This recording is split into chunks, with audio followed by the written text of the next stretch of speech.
송은재 TV 시작합니다. 민주당의 지금 대표인 이재명의 직전 대표입니다. 송영길, 또 그전의 대표입니다.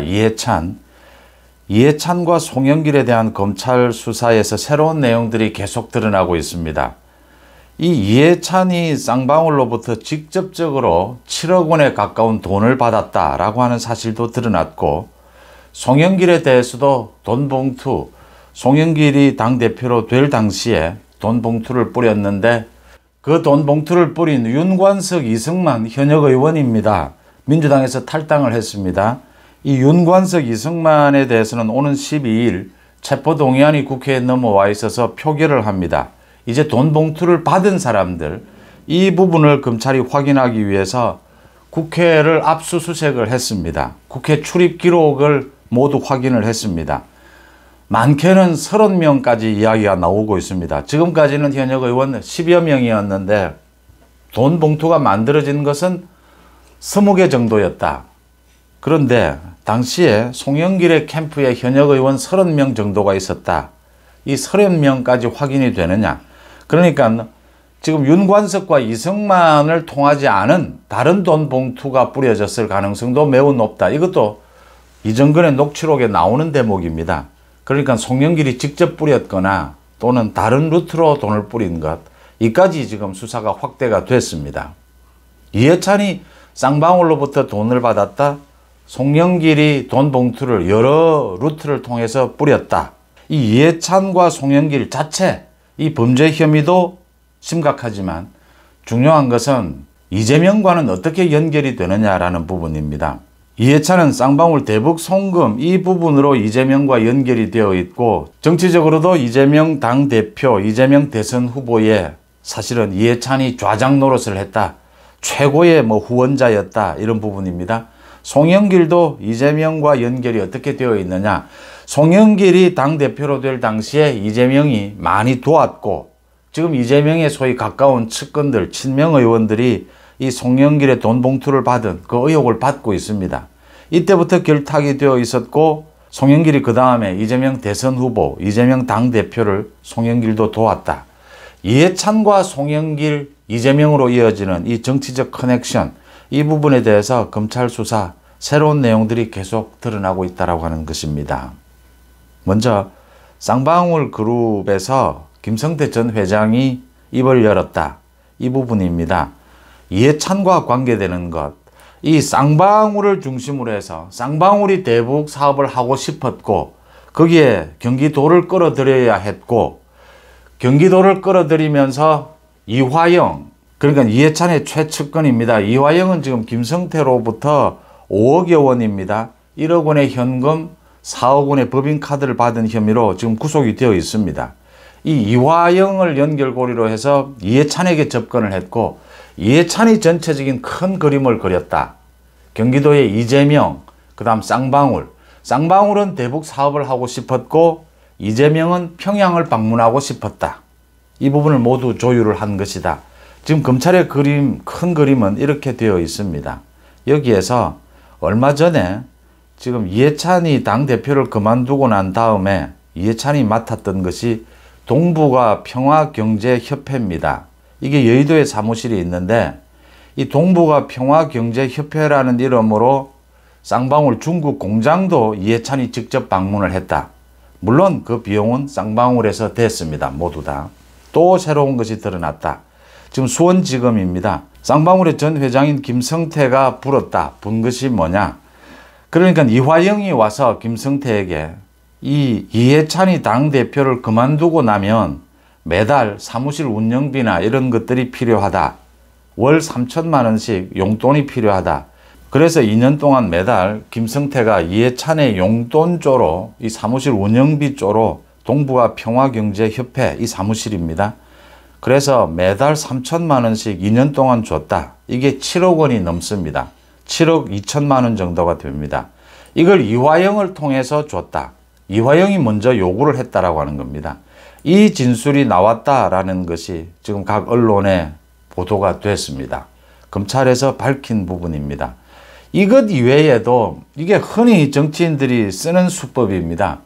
그러니까 당대표나 이렇게 지내고 나면 개인 사무실을 운영을 해야 되는데 그 경비, 그러니까 배지도 떨어지고 당대표도 떨어지고 나면 그 경비를 정치 자금을 받을 수도 없기 때문에 경비를 마련하는 것이 쉽지 않습니다. 그래서 당대표로 있을 당시에, 현역 의원으로 있을 당시에 특혜를 주고 그런 부분들을 만들어 놓는 그런 경우가 허다합니다. 이게 지금 이해찬의 이 사무실 경비 매달 3천만 원씩 2년 동안 7억 2천만 원을 쌍방울로부터 받았다. 쌍방울은 대북 사업 때문에 줬다. 김성태는 지금 이렇게 진술을 하고 있습니다. 전형적으로 당대표를 그만두고 난 다음에 소위 이해찬의 용돈조로 이렇게 이화영이 받아갔다. 쌍방울로부터. 이 부분이 지금 드러난 겁니다.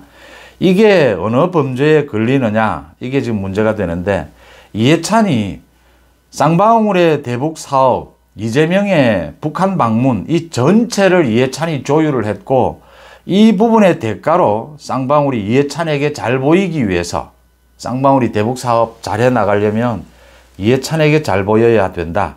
그래서 이 돈을 준 것이라면 뇌물입니다. 이 뇌물조로 이해찬이 7억 원 넘게 받았다. 이 사실이 이제 드러난 겁니다. 이 이외에도 쌍방울이 이해찬을 위해서 또 이화영을 거쳐서 많은 다른 지원도 했을 것이다 라는 게 충분히 추측이 되는 대목입니다. 그러니까 전체적인 그림이 이 이해찬을 중심으로 해서 이재명은 북한 방문을 추진을 했고 그 비용은 쌍방울이 됐고 쌍방울은 대북 사업을 추진을 했고 이 사이에 이 모든 실무적인 업무는 이화영이 추진을 했다. 이화영이 맡았다. 이 그림이 그려지는 셈입니다. 그래서 여기에 이제 많은 돈들이 오고 갔다면 이건 모두 이재명은 제3자 뇌물이고 지금 대북 사업 때문에 이 이해찬이 7억여 원의 돈을 쌍방울로 받았다면 이건 바로 뇌물입니다. 이제 중요한 것은 이렇게 이해찬, 이재명이 모두 걸려들게 되면, 혐의가 걸려들게 되면 지금 입을 열지 않고 버티고 있는 이화영이 견디지 못할 것이다.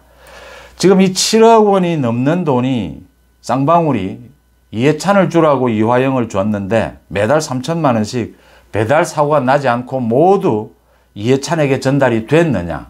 지금 이화영은 부인을 하고 있습니다. 돈을 준 사람은 줬다라고 하는데 김성태는 이화영은 부인을 하고 있습니다.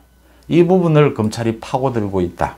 이 부분을 파고들면 이해찬이 소환이 될 것이다. 이해찬의 혐의가 드러나게 되면 이제 이재명을 중심으로 해서 이해찬, 이화영, 쌍방울, 이 대북 송금, 제3자 뇌물입니다. 이 부분에 전모가 서서히 드러나게 될 것이다. 라는 부분입니다. 그 다음 송영길이 오늘 또 검찰을 찾아가겠다라고 합니다. 쇼입니다. 또 지금 검찰을 찾아가서 검찰이 조사해 주지 않으면 검찰은 아직까지 협의가 되지 않았다. 조사할 시기가 아니다. 라고 이야기를 했습니다. 그런데도 무작정 검찰을 가겠다라고 합니다. 자신을 향해서 조여오는 이 검찰의 수사망, 자신이 뭔가를 해야 하는데 지금 할 게 뾰족하게 없습니다. 그래서 지금 또 쇼를 벌이고 있는 겁니다. 자신은 검찰 수사를 먼저 자청을 하고 있다. 뭐 이런 쇼고 오늘 또 시위를 벌이겠다라고 합니다. 검찰 수사는 순서가 있습니다. 검찰 수사는 지금 현재는 돈 봉투를 받은 의원들 최대 30명입니다. 30명 가까이에 대해서 지난 5일 국회를 압수수색을 했습니다. 국회 출입 기록을 모두 확보를 했습니다. 그러니까 국회 본청과 의원회관을 중심으로 해서 이 돈 봉투가 뿌려졌다. 그래서 그 정황을 확인하기 위해서 국회의원들의 그 출입 기록을 모두 확인을 했습니다. 이제 많으면 이 30명 가까이 현역 의원들이 차례대로 소환이 될 것이다. 그 다음이 송영길입니다. 그래서 지금 이 돈 봉투가 뿌려진 루트가 윤관석, 이승만이 아닌 다른 루트도 있을 것이고 송영길이 직접 뿌린 것도 있을 것이다. 이 부분까지 지금 검찰의 수사가 확대가 되고 있습니다. 송영길은 견디지 못하는 겁니다. 이 검찰의 수사망이 숨통을 조여오고 있기 때문에 송영길로서는 뭐 자기를 계속 소환해달라, 조사해달라 이렇게 지금 쇼를 벌이고 있는 셈입니다. 그러니까 지난 5일 국회를 압수수색을 해서 최대 30명입니다. 이 30명의 국회 본청, 의원회관 이 출입한 기록을 모두 확보를 했습니다. 송영길로부터 이 돈 봉투를 받은 사람 속에는 이재명의 지금 최측근들, 7인회 소속 의원들도 있고 지금 친명 의원들도 있습니다.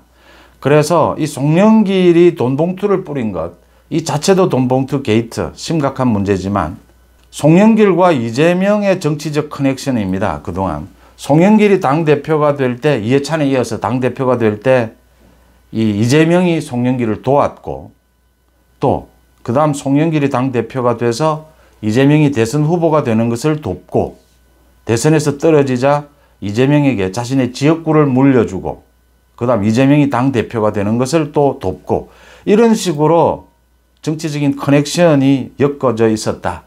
이 부분에 대해서까지 꼬리가 잡히느냐, 이게 지금 민주당 현역 의원들이 돈 봉투를 받은 사람들이 얼마만큼 소환이 되느냐, 그 다음 송영길을 소환해서 이제 본격적으로 조사하게 되면 송영길과 이재명의 이 커넥션이 드러나게 될 것이다 라고 하는 점입니다. 적어도 20명, 30명 이렇게 민주당의 현역 의원들이 모두 소환 조사를 받고 그 중에 10명 이상이 구속영장을 검찰이 청구하게 된다면 체포동의안이 넘어오게 될 텐데 줄줄이 체포동의안 표결입니다. 이재명의 민주당이 견디기 힘들 것이다. 특히 이해찬, 송영길, 이재명으로 이어지는 이 정치 커넥션, 이 부분이 얼마만큼 드러나느냐. 검찰은 서둘지 않습니다. 검찰은 이제 전체적인 수사의 얼개는 잡았다라고 보입니다. 시간은 검찰 편이다. 시간이 가면 갈수록 이재명이 궁지로 몰리고 있다라는 부분을 충분히 읽을 수 있습니다. 송재TV 마칩니다. 고맙습니다.